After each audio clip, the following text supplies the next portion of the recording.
the story came out, there's been a wash of gratitude almost, that something like this has been brought out, because in many ways this stuff was known. Human rights groups have been trying to bring it out, civil society groups have been trying to bring it out, the victims themselves have been trying to bring it out. But it was always, to a certain extent, at the level of conjecture. More than that, it was always the opposing camp who was trying to, verify the fact that this has happened. At the same time, there's been a lot of conspiracy theories, a lot of people who have been detracting from the investigation, and on several counts. One among them is the timing of the investigation, which is a really spurious thing to raise, because the timing of it, one, from a journalist point of view, is not in one's control.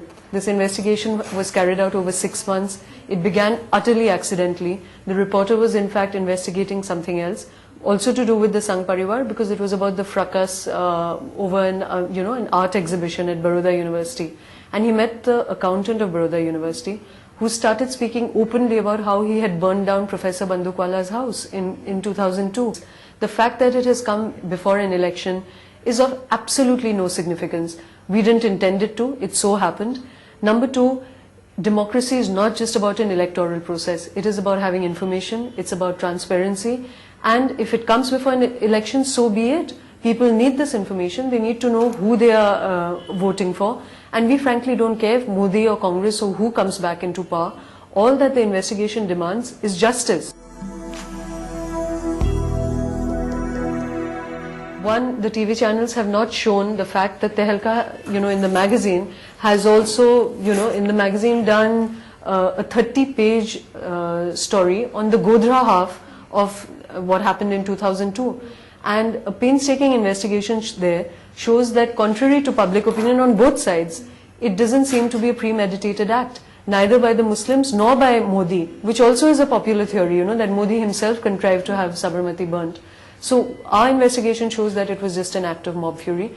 But what our investigation does show is that post the burning of the train, the government has gone to great extremes to produce fake witnesses, to torture, to bribe, and skew the interpretation of what happened in Sabarmati, so that it can fit into their diabolic arguing that what happened in Gujarat was a reaction to what happened in Godhra.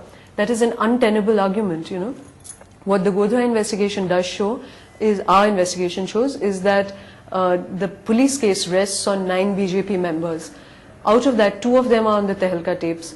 They are presented as eyewitnesses. They are on the Tehelka tapes claiming that they were never there at the station that day. They were sleeping at home.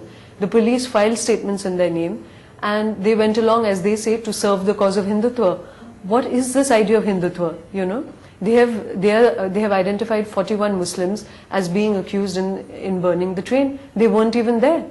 2 other crucial witnesses, the petrol pump men who claimed that they sold 140 liters of petrol to Muslims on the evening of the Sabarmati train's arrival, are again 2 who are on the Tehelka tapes saying that they were bribed by the chief investigating officer, 50,000 rupees each, to change their testimony that they never sold petrol.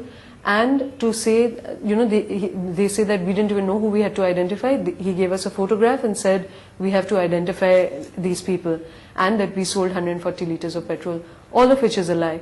Further, they have tortured people, coerced people, anybody reading the story will get that.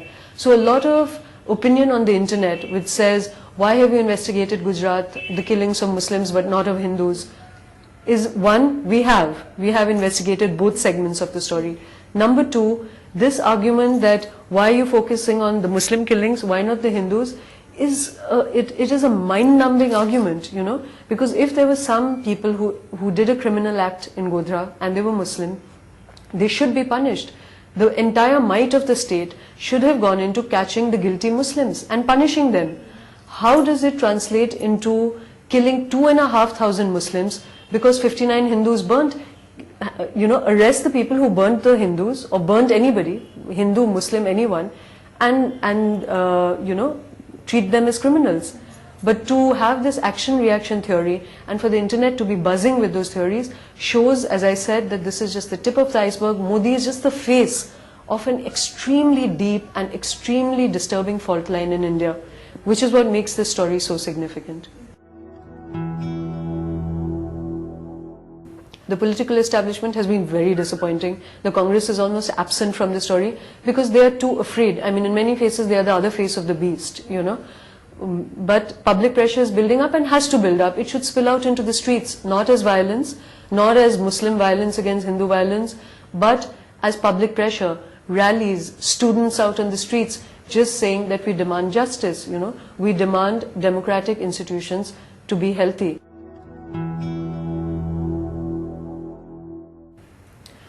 You know, how you take it further is beyond a point, again in the hands of the institutions of a country, you know, which is the judiciary, it is the, you know, the police, it's political power, because beyond a point, the ordinary man cannot take law into his hands, you know.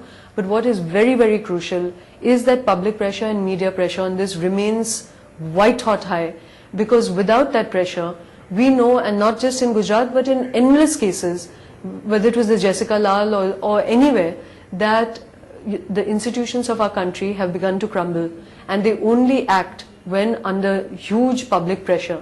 So how the common man can take it forward is not to let this issue die down, not to polarize it between Hindu and Muslim. It is a shame to all of us as human beings, you know. It doesn't matter. This idea, I mean, just stop to think for a moment that if somebody killed somebody in Chandigarh and the entire state of Delhi colluded to kill me, my children, for people who I don't even know who committed a crime in Chandigarh, what does it mean? You know, how do Hindus or Muslims sit so comfortably with this idea of community versus community?